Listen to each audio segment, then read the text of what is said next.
Hey everyone, welcome. So good to have you all here today for Office Hours. My name is JT, if you don't know me.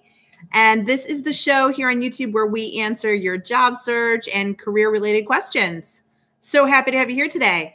So all you need to do is know two things. There's only two rules with Office Hours. The first rule is no trolls, no negativity. If you're here to be snarky, we're gonna bounce you. Pretty straightforward.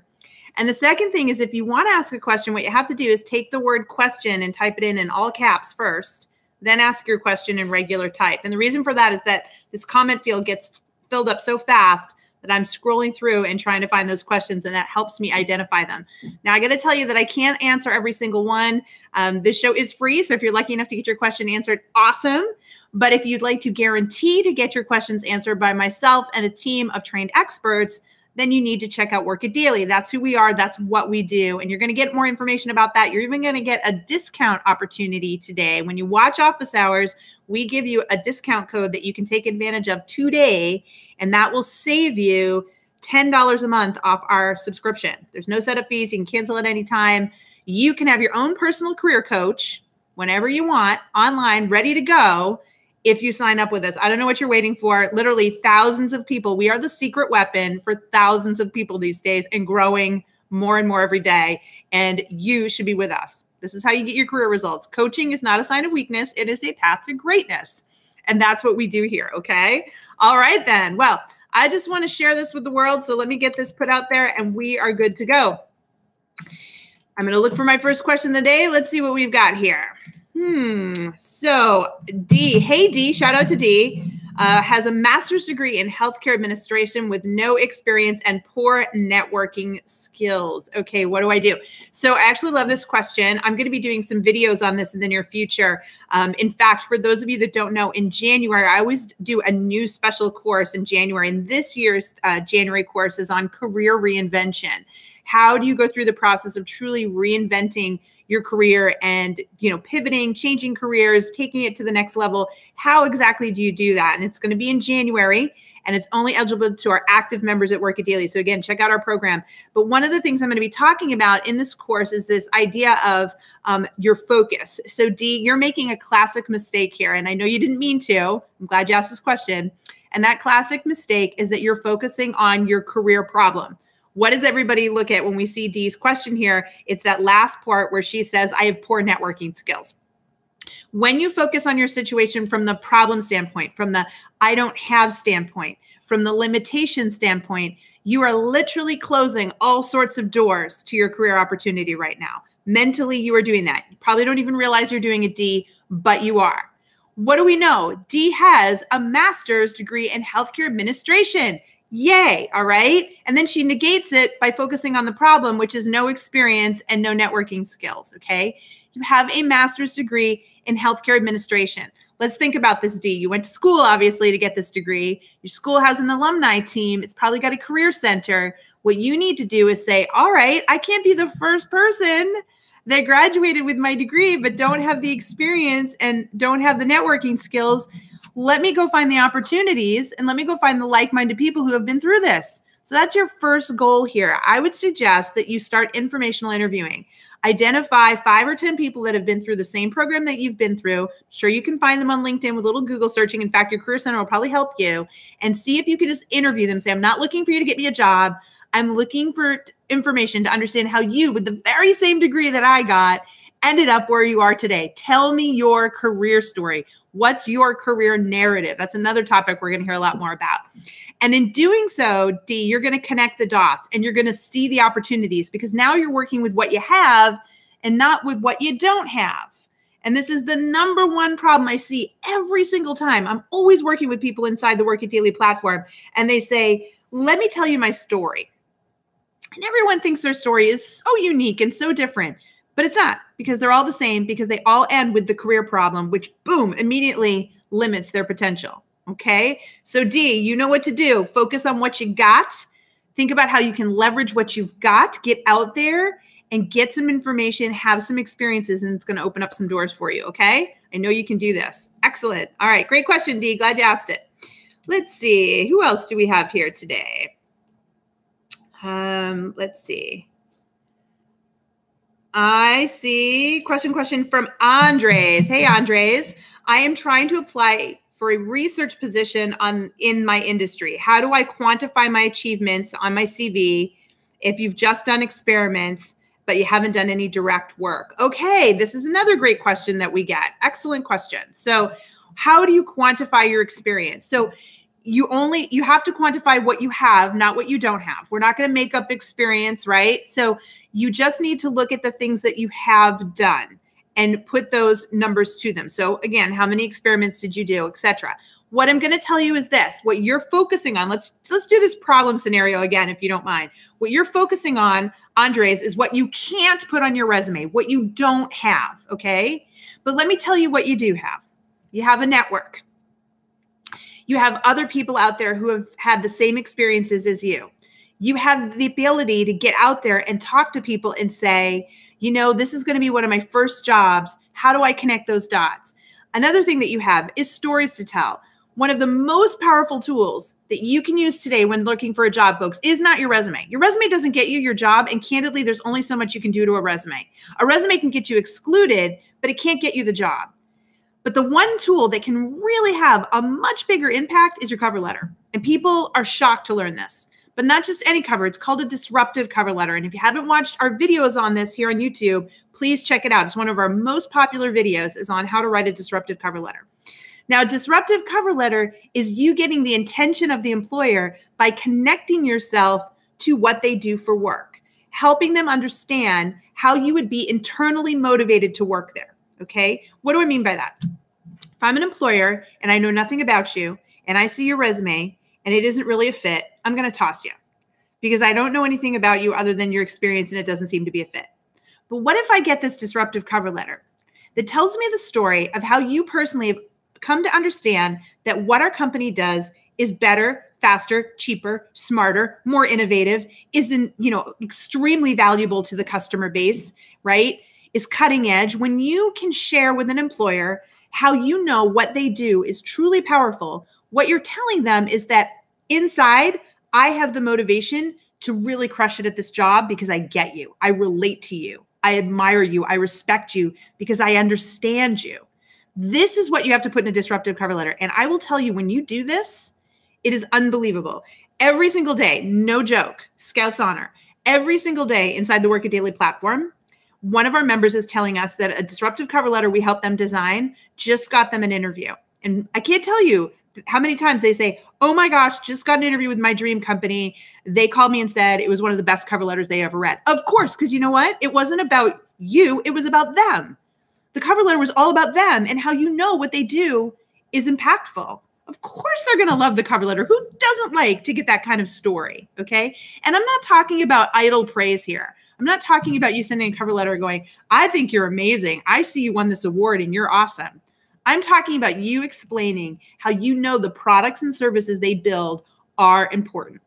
And if you can't figure that out, then you're not going to be able to build that connection. That's one of the things that we teach people and help them do inside the Work It Daily program. So if you haven't checked us out, you really should. But no matter what, it's that cover letter. This is the powerful thing that all of you that are sitting here, coming here and saying, I don't have the exact experience.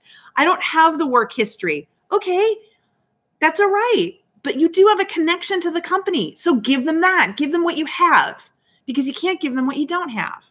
Does everybody see that? This is basic marketing.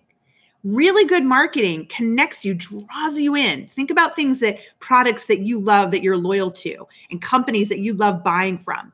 You feel connected to them. That's what you're trying to create here. And when you learn to do this, it is so powerful. I can't even tell you. It is a game changer in job search. All right. So there you have it. Good luck, Andres. I hope that made sense. All right. Let's see what else we have there. Again, folks, remember, I can't answer all of them. They're coming fast and furious. I've got one from Caleb. Caleb says, how do I grow professionally in a company that has repeatedly stated that I need to stay where I am at my position? I currently read books and I'm starting to attend Toastmasters. All right. So first of all, Caleb, I'm thrilled to hear that you're taking this professional development outside your work. A lot of times I hear people get frustrated and say, my company isn't developing me. You know, it's not technically your job, the company's job to develop you. I'll be perfectly honest. A company pays you to do a job. Now, really smart companies know it's in their best interest to develop their employees and give them learning opportunities because they'll make them want to stay. But not every company does that. Not every company sees it as their job. The other thing is that this company built a contract with you, and it's likely the contract was, we're going to hire you. And when we hire you, it's for this job for this period of time. And then once you've committed that period of time, we'll look at developing you. This is how a lot of companies think. And the reason for that is because for a lot of the first several months, sometimes even a year, depending on the job, they're not really getting a return on their investment. We've heard of ROI, meaning the training and the learning that you have to do to even get proficient is costing them more money than the money they're making off your work. So the first thing that I'm going to tell you to do, Caleb, and this is, again, something we teach all this time inside the program, is we'll work with our members to inventory their skill sets and figure out how they save or make the company enough money to justify the cost of hiring them. That is the first thing everyone should know. If you can't look at your current job right now and say, I know what I do saves or makes this company enough money to justify the hiring of me. And by the way, that's not just your salary. It's your salary, it's your benefits, it's your training, which is about 130 to 140% of your salary. So everyone needs to take their salary, multiply it by 130 to 140%. And that's literally what it's costing your employer to hire you. They've got to pay taxes to the government, all this extra stuff that a lot of people don't think about, okay? So now once you look at that number, can you tell me, can you justify, Caleb, that you actually pay for yourself? That's your first step. Your second step is to think about, what kind of professional development would I need to be worth even more to them, to provide even more value?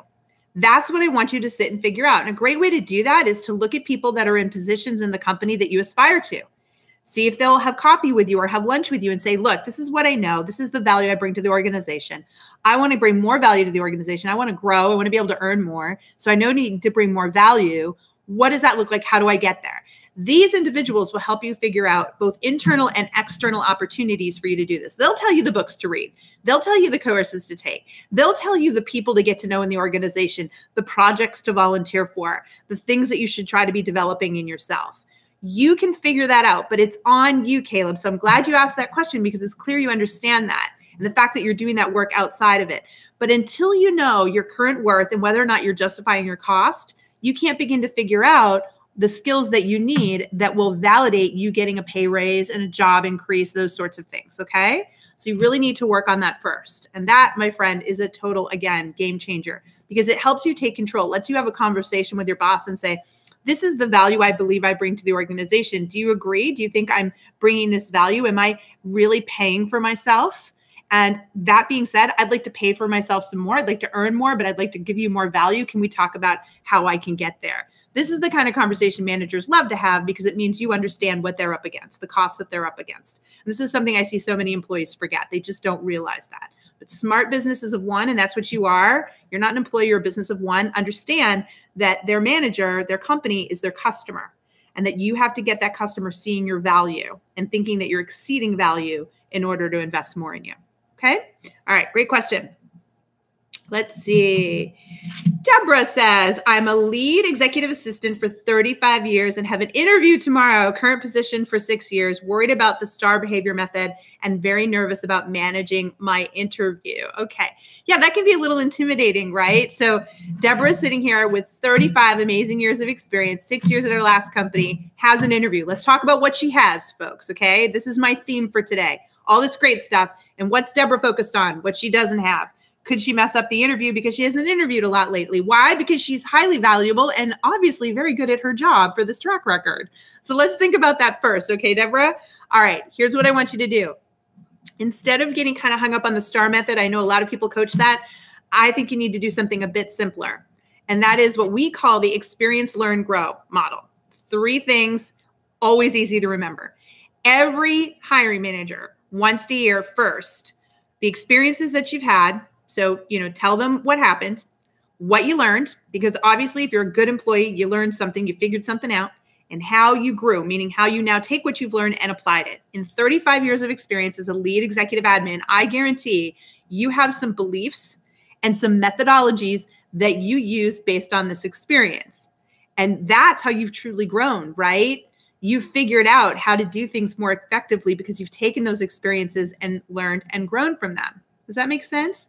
So what I would have you do is take a look at all the crazy questions that you think you might get asked. Write them out on a piece of paper today. We actually have inside the Work It Daily platform, we have this killer interview prep course. People tell us it's like stealing the opponent's playbook, because one of them is the 18 most common behavioral questions you'll get asked in an interview.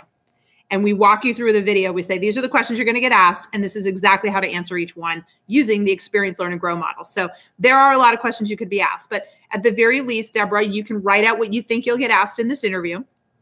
And then I want you to give them an answer that helps them understand that. It's called behavioral questioning and behavioral answers. And we've done some free videos here on YouTube. You can look up how to answer any behavioral question. That's a great video we've done here. It's really popular. And you'll use this Experience, Learn, and Grow model to answer. And I promise you, Deborah, you've got so many great experiences from your past. You're going to be able to say, well, this is what happened to me one time. And this is what I learned from it. This is the results. This is what I learned. And this is how I use that information going forward. And once you get into the habit of doing that, it's just so easy. It really is, because now your response follows this nice, predictable, logical track that person that's listening can understand. It's going to keep you from going over here and over here and over here and making this point. It's going to keep you nice and focused. Experience, learn, and grow. Make sure that you always do that for every behavioral question, and you are going to do just fine. Okay. And again, if you want that full list, join Work It Daily. You'll find that whole thing in there with the video tutorials and how to answer each and every one. Okay. All right. Great. Hi, Raquel. Raquel says, how soon should I start my job search attempting to relocate out of state? My family won't be ready until December 2019 for the move. Okay. So Raquel, we have an awesome YouTube video here on how to do a long distance job search. That is the first thing I want you to do when this session is over, okay? Because we break down that process. It is never too soon to start with the process that we teach you. And that's because you need to do your homework and create a bucket list of employers that you'd like to work for where you're moving to. That's going to help you target in your networking efforts and let you get that going and build a whole strategy around starting to build a network where you're moving to, because we know that hiring is all about networking. Getting referred into jobs is the single most successful way to get hired, but you're going to a place where you don't have a network. But that's okay, because that statistic we hear all the time, if you haven't heard it, 80% of all jobs today are gotten via referral. What you need to know is kind of a little star next to that is it's not your best friend referring you for a job. It's actually what they call your weak ties or your weak links, which means you know somebody who knows somebody. We are really comfortable referring people that we don't know that well, because what we can say is, I don't know the person well, but they referred to by a friend of mine, so you might want to check them out. That way you're not on the hook if the person's a good or bad hire, but you're able to make that introduction and somebody's going to pay more attention to them. So this is what you want to do, because if you can create a bucket list of employers, network with some people who work there, when the time comes to move and the hiring manager has a job opportunity, you can reach out to those people and say, you know, I'm not looking for you to get me a job. Any chance you can introduce me to the hiring manager so I can share my story with them? And this is how that weak tie and that networking approach works. But there's a whole video on that. You should definitely do it. And I would say, don't wait. This is going to take some time for you to do. You don't want to stress out. To be perfectly honest, I've had a lot of people do this and say it's one of the most enjoyable job search experiences they've ever had, because it's like a game. It's like shopping. You're saying, all right, I'm moving to a new area, and I think these 20 companies are fantastic, and here's why. So now I'm all excited about them. And now I can't wait to meet the people that work there because I think the company is so cool. And I had these meaningful conversations with these people. And next thing you know, it led to opportunities to interview, and boom, here I was in this new job. That's how this works. Okay. So good for you for being an early planner. I love it, Raquel. It already shows how great you are. Watch that video. And if you need help with the remote job search, obviously come join us at Work It Daily, because that's what we do. We walk you through how to do all of that.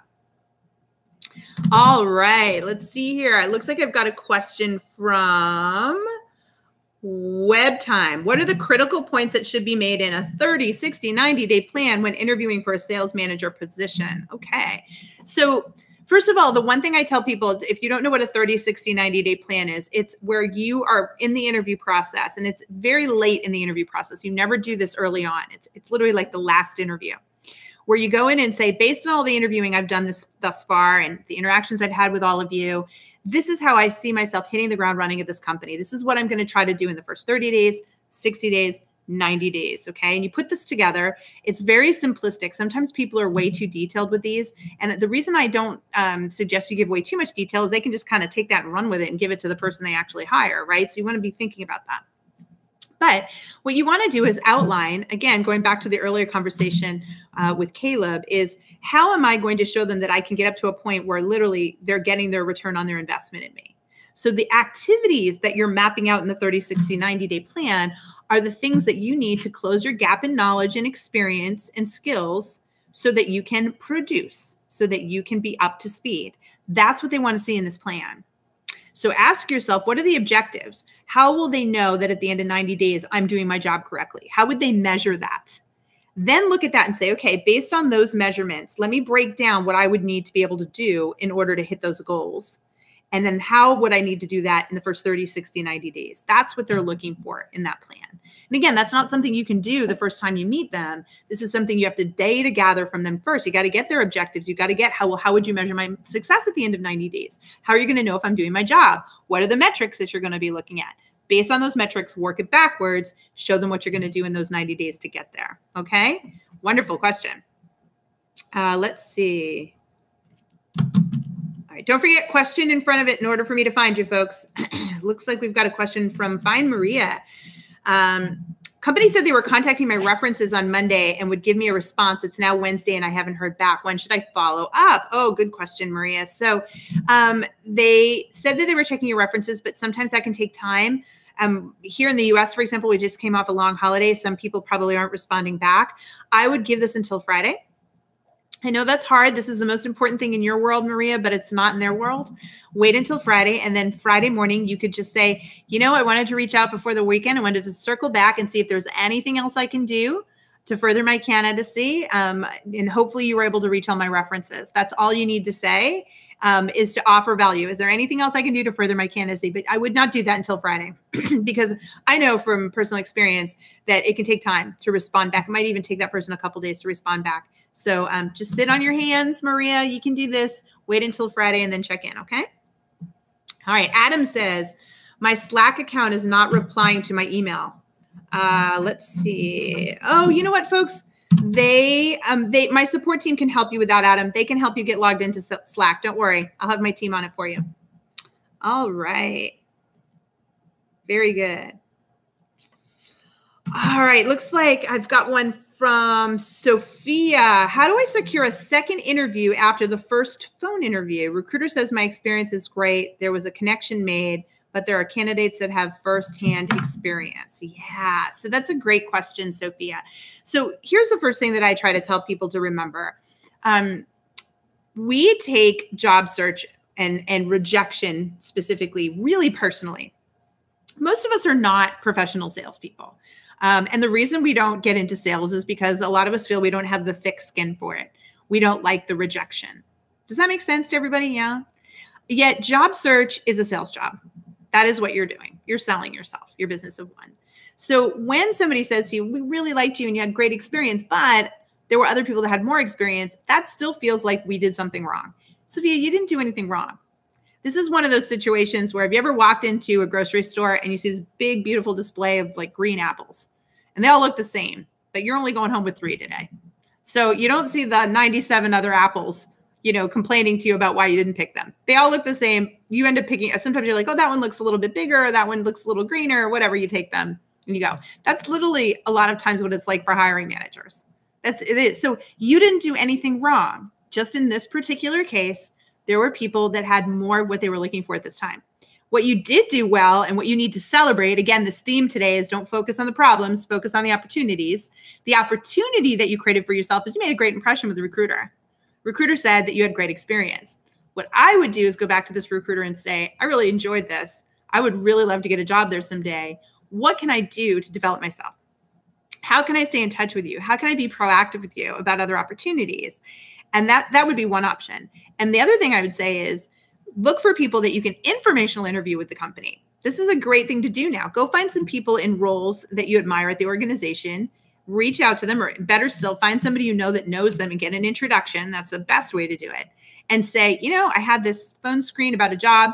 You know, I have experience, but they ended up going with somebody with a little bit more experience. But it really opened my eyes to what a great organization you are. I'd love to learn more about how you got your job there. I'd love to get your idea of what it would take to eventually get hired there. I'm not looking for you to help me get a job. I'm looking to understand what I can do to better prepare myself to help me get the job myself. People love to help you with things like that, especially if you're referred in. And if you were to go and do these informational interviews with several people in the organization and really leverage this door that you've opened for yourself, when new opportunities arise, you will be considered. And better still, a lot of these people might recommend you for jobs if they like the conversation they had with you. So focus on what you did do right. Focus on the opportunity you've created yourself and keep going with it, okay? Really good salespeople understand that it's never a one and done. You don't go in there either, okay, got the sale, didn't get the sale, never speak to the client again. No, they said no, not today. They didn't say no, not ever, Sophia. And you need to keep that in mind. In fact, that's something that we see every day. I keep saying this, but every day inside the Work It Daily Slack channel, we'll have people come in and say, yay, this happened to me. It was great. But then sometimes they'll say, oh, I didn't get picked. And this is where we remind them all of the things that you're hearing here. And so being surrounded with like-minded people and reminding yourself of that's really important. So I'm glad you came here, Sophia, today, because sometimes we can sit in isolation and focus and say, oh, I failed. I messed up. They didn't want me. Oh, rejection. You didn't get rejected per se. You didn't do anything wrong. It was just a selection situation. And what you did do is open a door, and I want you to capitalize on that door, okay? All right, only have time for a couple more questions here, folks. 30 minutes goes fast.